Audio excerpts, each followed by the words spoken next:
if you're here for the first time this morning, this has never happened before. I've grown up in church since I was born. My dad was a pastor. My husband is now a pastor.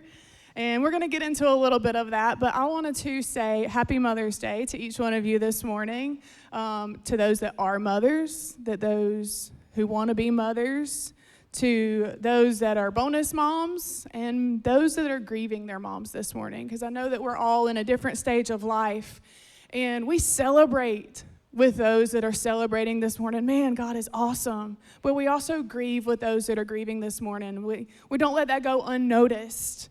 We see you, we are here with you, and Connection Church, we love you guys. You guys, man, even in the way you just honored me, you guys are awesome, and we honor you all this morning. So I don't know if any mothers are out there a little bit like me. Sometimes celebrating Mother's Day seems a little bit more work than we think it should be. Maybe. I had to pick out the boys' clothes. Well, I didn't have to, but I wanted to, right? So I picked out their clothes a week or so ago, and to make sure we all look somewhat. So I tried to get a picture this morning before they messed anything up, and there was already chocolate on one of the shirts. You know, it's okay. It's okay. That's life, right? That is real life. That's real motherhood. So Mother's Day originally was to celebrate the sacrifices that we make as mothers. And even though we have well-meaning loved ones in our lives, those sacrifices don't stop just because we celebrate them, right? We still have to mother. We still get to mother. We still get to be here. We get to celebrate our mothers. And how are we supposed to celebrate anyway, right? So some people say, go away from me. I don't want to be near my children. I want peace. I want quiet. I don't want to touch dishes. I don't want to see my house. I want to be away. I want to be by myself. I want to be alone, and I'm going to celebrate that way, right? Some of them are like, how can you celebrate Mother's Day without the things that made you a mother? Be around them. Surround yourself with them. Stay close to them. Celebrate your mother. Moms have a hard time winning in this area sometimes, I feel like. If you work outside the home, then you are letting somebody else raise your kids. If you stay at home, you're wasting all your potential. If you are strict and hold the line, you're too harsh or far too cold. If you let the children play, then you've lost control of them. If your house is spotless and white, then you're obsessive. But if there's toys everywhere, you're lazy and undisciplined. If she serves a home-cooked meal, well, she tried too hard. But if you serve them pizza, well, what about their health? If she's young, she isn't ready for the weight of such life. If she's older, she's exhausted and buckling under the strife. If she takes time for herself, she's selfish and unrefined. If she gives until she breaks, well, she's losing her mind. So it seems the mother's lot is to be judged in every light until the children grow up and say, she's the one who got it right. So a little shout out to my mom here this morning. Man, it's an honor to be an adult and to be able to be a friend to my mother that raised me so well. And to hear the other people, man, lift her up and honor her. That's one of the things when she was the first lady of this house, and then it was my turn, and it was like, oh, those are some really big shoes to fill. Not that she wears a big shoe, but you get what I'm saying, right? Like, she did it so well. And people still honor that, and I'll honor her this morning as my mother. So as we're talking about some of the voices and some of the opinions of others, those can weigh heavy on us as moms because we all want to do our best, right? We all want to raise good children that are going to be great adults. But some of those voices can get loud. Some of those voices saying, well, their kids are much better behaved than yours. Or, whose kid is that? Not mine. Climbing on the wall, get down. You know? So that some of those voices of, well, she shouldn't even be a mother. Or those voices of, why her and not me? Or those voices of, I didn't even want this. This was not the plan that I had. But I want to remind you this morning, I'm here to remind you of the one voice that matters. Our Father spoke over you as a mother and as a child of God. This is not just for the mothers this morning.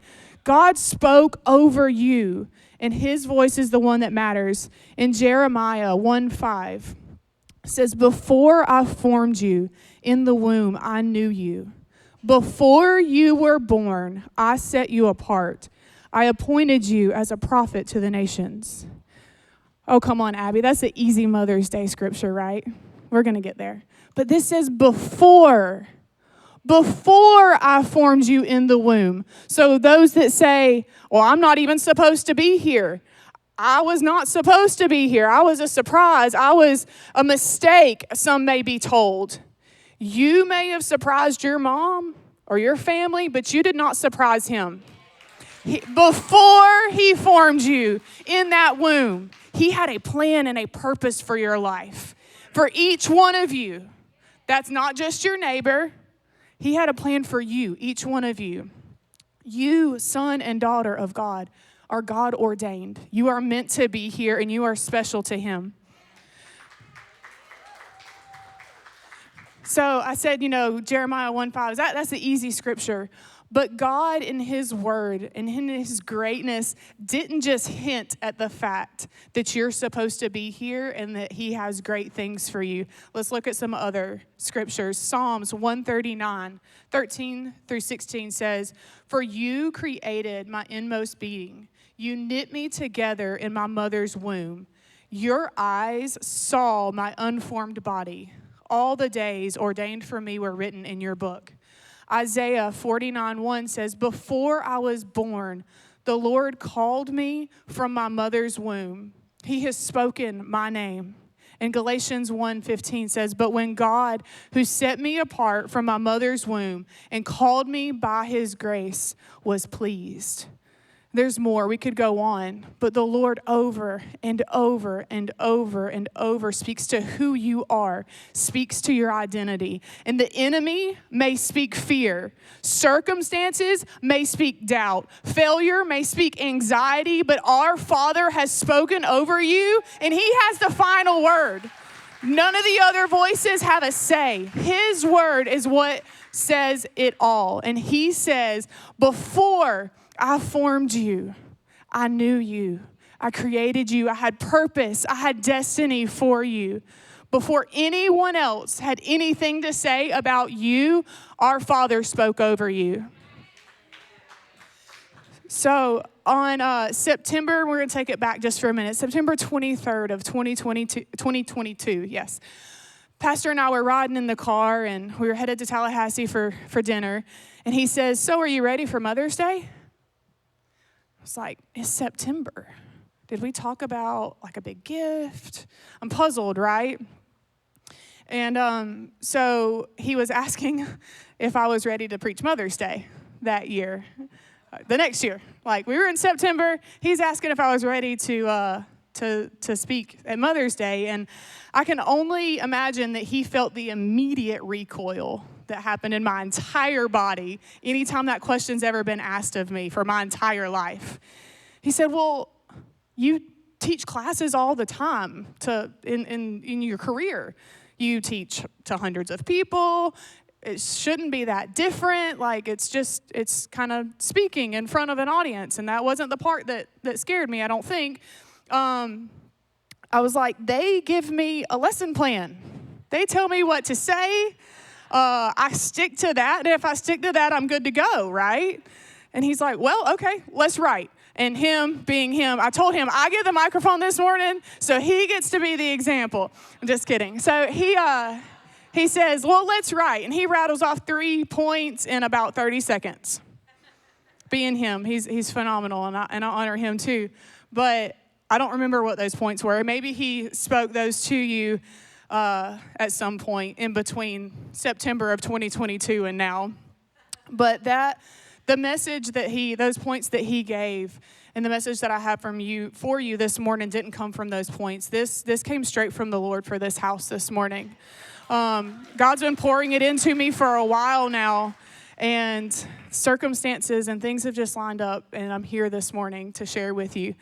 This has been asked of me several times in my life to share. Speak Mother's Day. Speak at the conference. Speak to the ladies group. Speak to the youth. Go do this thing. Go do that thing.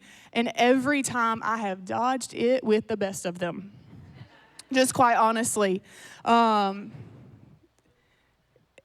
Just the week before we had this conversation in the car where he asked if I was ready to speak Mother's Day, we had gone to the Unite conference with the Assemblies of God. It's all ladies.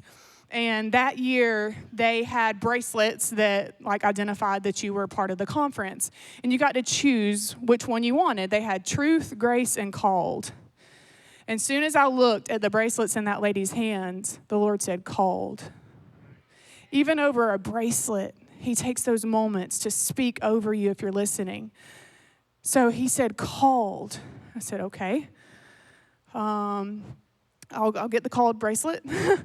And then he went on to say, he said, I've called you and it's time to step up. I've called you and it's time to step up. And man, that hits. Talk about direct, right? I didn't even know what that looked like. Okay, Jesus, I'll step up. I said, okay. Whatever that looks like. And then a week later, he asked me if I'm ready to speak Mother's Day. Nope, sure not ready. Sure not ready. But in the conversation, in the car ride, I didn't immediately tell him no, right? I went back in my studies and went to Esther, right? Esther's the perfect Mother's Day message. We're here for such a time as this, and we are. Don't get me wrong. And we're here to lay it all down and to take the risk, even if it might cost us our life for the Lord, right? All of those things. And I wrote down some notes, and God did speak to me while I was studying Esther, looking for a word to bring for Mother's Day. But ultimately, the fear, man, I was like, I'm not ready. I'm not ready for this. You can do it. So many times, like I said in my life, I'd been prophesied over. People have told me growing up that I would preach the word.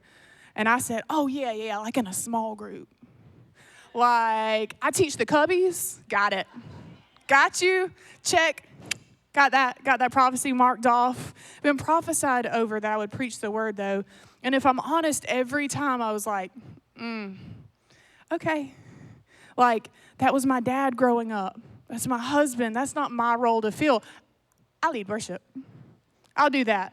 And honestly, after that word with, hey, you got to step up, I did. It was just in this space. It was a little bit more in this space. But I think God was just using that as a training ground. You speak prophecy a little bit more, and you get a little bit more bold, and you get a little bit more confirmation that thought that you have, that you think that you're supposed to share, when you share it and 10 people come up and say, that was for me. Or when one person comes up and says, that was for me. You get confidence and you get boldness. So we're going to fast forward just a little bit to August 23rd of 2025. I went to an event here in town, and when I got done, I was on the phone with Pastor on the way home, and I was like, I think I can do that. He was like, what do you mean? There's a lady speaker. I was like, I think I can do that. I think that maybe, I think I could probably do it. I don't know if I'll be the best, but I can probably do it. And he's like, well, I know you can. Thanks for cluing me in there, Hubs. But he said, you gave a word Wednesday night. This was the Wednesday night before this Saturday that I'm speaking about. He said, you gave a word, and it was so powerful. And I knew right then that you were going to be a powerful speaker.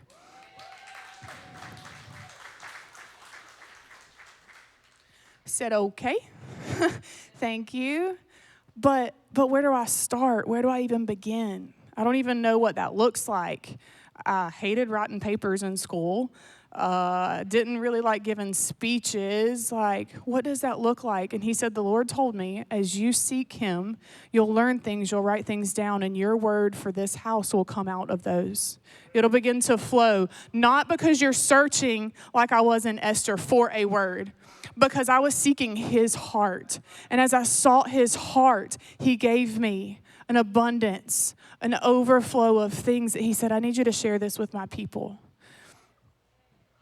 That night, after the event that I went to and I had this conversation with my husband, I was tired. Any other moms in the house tired? Anybody else in the house tired?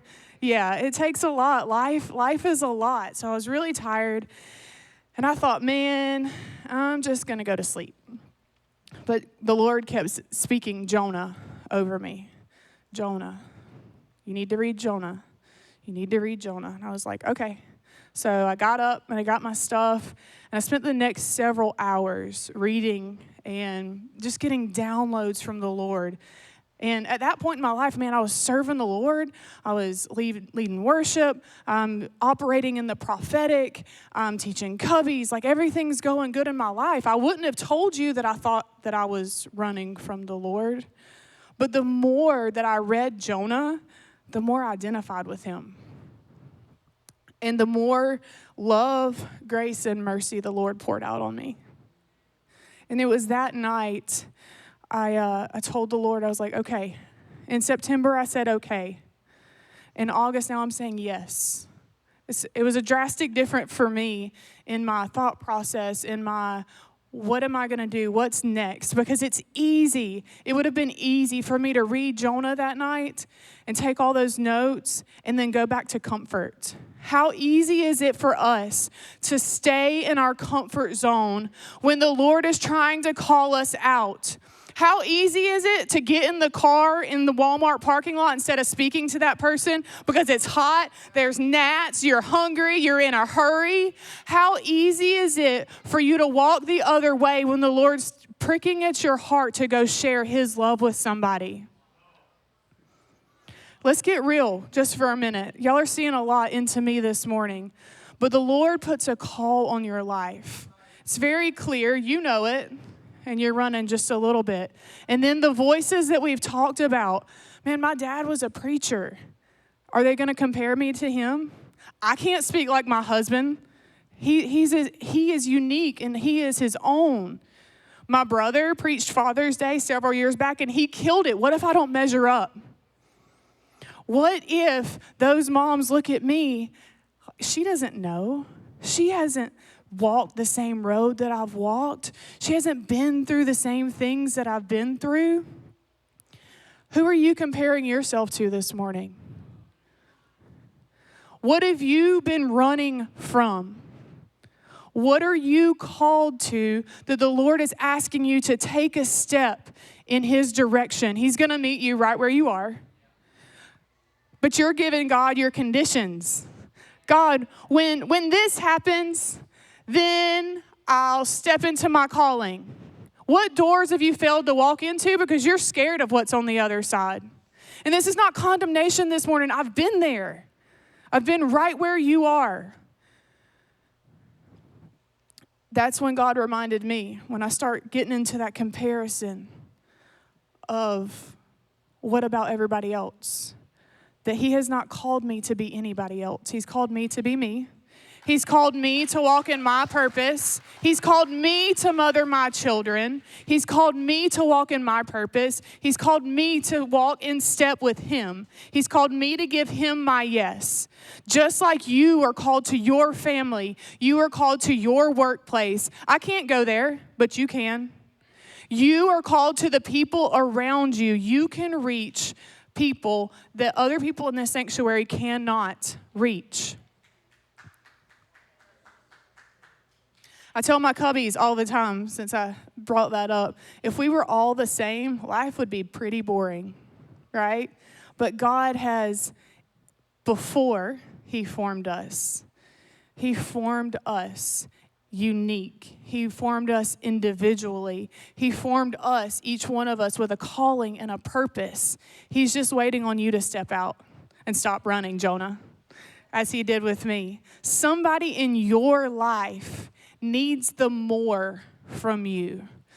I was holding myself back. The Lord wasn't. He had all great things for me. He has great things for you. But I was choosing to let fear draw a line in the sand. But somebody needs the more from you. The thing that's on the other side of your breakthrough, somebody in this room needs you to get there so you can help them.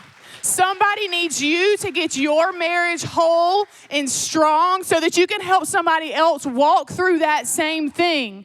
Somebody needs you to be genuine. Not a, hey, how are you when you're walking by, but to seriously stop and say, hey, how are you? When you hear that from the Holy Spirit that says they're struggling. Somebody is waiting for the more that is locked up inside of you. And when you say yes to that call, when you step out, when you don't let fear hold you back, the more is going to come and it's going to overflow to everything around you because you won't be able to hold it back anymore. It'll just come out.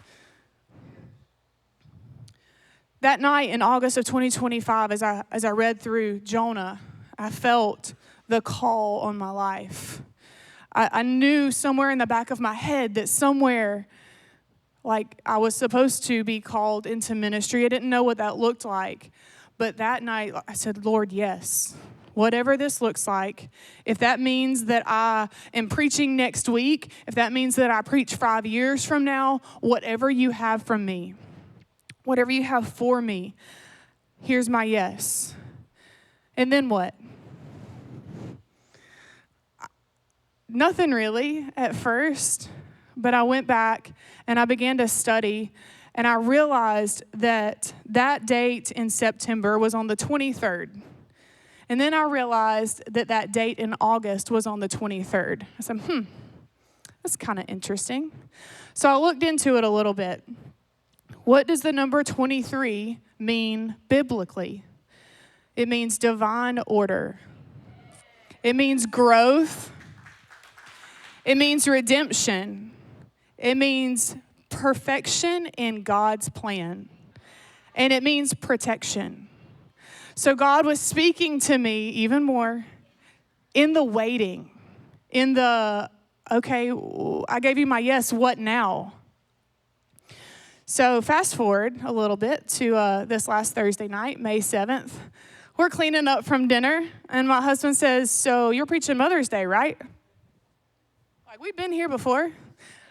But for the first time in my life, there was not one hint of fear. There was not one hint of hesitation. There was not one hint of doubt. It was just okay, Lord, what have you, my mind immediately went to, what have you been speaking to me that you want me to share? What are you drawing out of me in this time? And I was immediately, if you've been around this house much anymore, or for any length of time, you may have heard me speak on Isaiah 55:11. It says, so my word that goes out from my mouth, it will not return to me empty, but it will accomplish what I desire and achieve the purpose for which I sent it. That's Isaiah 55:11. And then in that moment in my living room, talking to my husband, I was reminded of Isaiah 55:12. It says, you will go out in joy and be led forth in peace. Every other time that this had been asked of me, there was fear, there was hesitation, there was conditions. And let's get real this morning. What opportunities have you missed because of fear and hesitation? Every other test that you failed, every other time that the temptation won. But the Lord this morning is saying, not this time. Not this time. You will go forward in peace and joy. You will be led forth in peace. Do you think that God's leading you somewhere? Is there peace? Do you think that he's telling you to make a change? Is there peace? Do you think that he's calling you into something greater? Is there a peace? Because when his time is right, there will be peace. There will be peace and there will be joy. And I'm not saying there weren't a little nerves. That's okay. But when you're walking in step with him, in the way that he wants you to, you'll be led forth in peace. 4 years ago was when my husband spoke a word over me. 4 years ago in September. But it wasn't until I stopped striving, until I stopped comparing myself to everyone around me, till I stopped trying to do it in my own self-effort. Esther, I was looking hard. When I surrendered to him, I had permission to walk in the calling on my life. I had a peace and I had permission. Well, but I don't have time for all of this, Abby. My kids, they're kind of a lot, and my spouse, they need my attention a lot, and well, I need to go to the grocery store because we haven't had milk in 3 days, and the kids really want cereal. Like 2 weeks ago, real busy. Even Jesus rested. Even Jesus rested. When you rest in him, you get permission to exit the compromise, the striving, and the self-effort and enter his peace.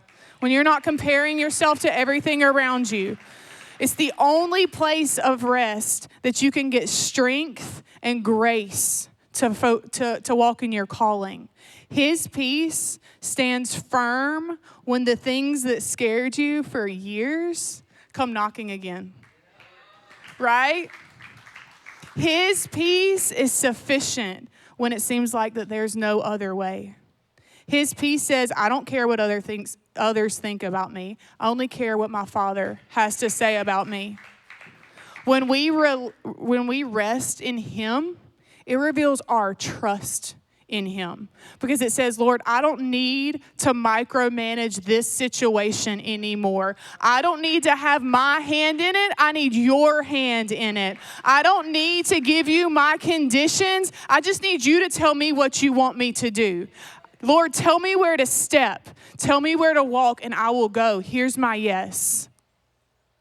From one mom to another this morning, and from one son or one daughter to the sons in this room, when you become aware of what he says about you, you can stand on the words that he has spoken over you, and you get permission to enter his rest.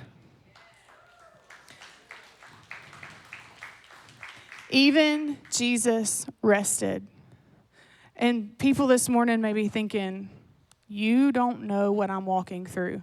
There is no possible way that I can rest in the middle of what's going on. You don't know. I show up. I look good on Sunday mornings. I say, hey, I smile. I act like everything's okay. But you don't know what I'm walking through. Even Jesus in Mark 4 was asleep on a boat in the middle of a storm. He's calling you into his rest this morning. He's given you permission to enter his rest this morning. When they got on the boat, they had a word from Jesus, right? Just like this morning, you've got a word over your life. You've got direction over your life. They had a word from Jesus. Let's get in the boat and let's go to the other side. That simple. He didn't say, let's get in the boat. We're going to go die in the middle of the sea when the storm comes. He said, get in the boat and we're going to go to the other side. And then he went to sleep. He rested because he trusted his Father. He trusted his Father. He knew exactly what was going to happen, and he rested in that. They lacked the faith to stand on the words, and as such, they were so far from rest. They were so far from peace. So this is your invitation this morning to stand and to trust him, and then you have permission to enter that rest. What's God been speaking to you? What has God spoken over your life? I think when we say that, most of us can go back to a time when something's been spoken over us. What have you heard in the secret place, that calling that you're running from? What is he asking you to surrender so that you can walk in his peace? What does rest even look like? I think if we ask that question across the room, that would look different for each mother in here, for each person in here. Some people would go back to the celebration, right? I want to be around my kids. I don't want to have to cook or clean, but I want my kids around me. I want to spend all day with them. I want to just be with them and not have to worry about anything else. And then there's some that say, rest looks like not being around my kids. Or rest looks like not being around anybody. Rest looks like not doing anything. That would look different for each one of us in here, I think. But rest can also look like withdrawing to the secret place to focus on His voice and not those voices around us. Rest can look like recharging in the presence of like-minded brothers and sisters in prayer. Rest can look like surrender to the calling that He's been drawing out of you for years. Because when you surrender and you're not fighting and running anymore, you have a lot more energy. I can tell you that.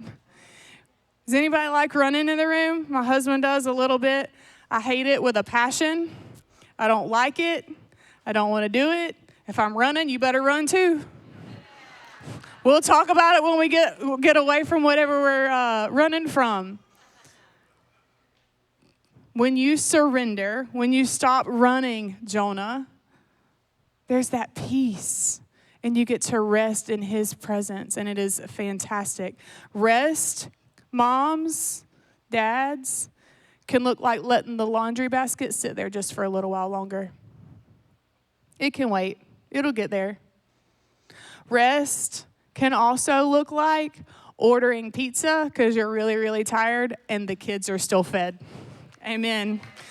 I love when my kids are like, Mommy, can we have pizza? Yes, you can. Yes, you can. Rest can even look like a yes when we have no idea what's next. Tim, the worship team, can go ahead and come on. We don't have to have all of the answers. We don't have to have everything in a perfect order. We don't have to have all our conditions met. We just have to focus on the one voice that spoke over us before we were even in existence. He cares about us that much, that He spoke over us before we were even in our mother's womb. And He didn't stop there. He didn't speak over you and say, oh, here we go, here's Abby, and then walk away and leave. He is consistently speaking over you and into you if you'll have an ear to hear. If you'll exit the striving, if you'll exit the comparison, if you'll exit the running, if you'll start running the other direction and turn around, He's right there. He's right there. And He can calm the midst of your storm. So, moms, this morning, I just want this to be a reminder of the greatness of our God in your life. That His words will never return void. They are incapable of returning void because when He speaks, it happens. It's there. And I'm giving you permission this morning to rest in His presence. Even Jesus rested. Yes, we have a 2-page to-do list, and we didn't mark one thing off of it today. Yes, we have to take care of our family. Yes, we want to reach out to others. Yes, we want to be the witness and the example that He has called us to be. But as soon as we rest in His presence, as soon as we rest in His presence, we take that time just for a moment to rest in His presence. His burden is easy and His yoke is light. And that weight that's on your shoulders is not so heavy anymore because He's carrying it with you. He's walking right there with you. We were never meant to do this life alone. That's why He sends our brothers and sisters to walk alongside of us, to hold up our hands when we're just a little too tired, to help us with that next step when we're a little too scared. Even Jesus rested in the middle of a storm. So can you. So can you. If If you will stand with me.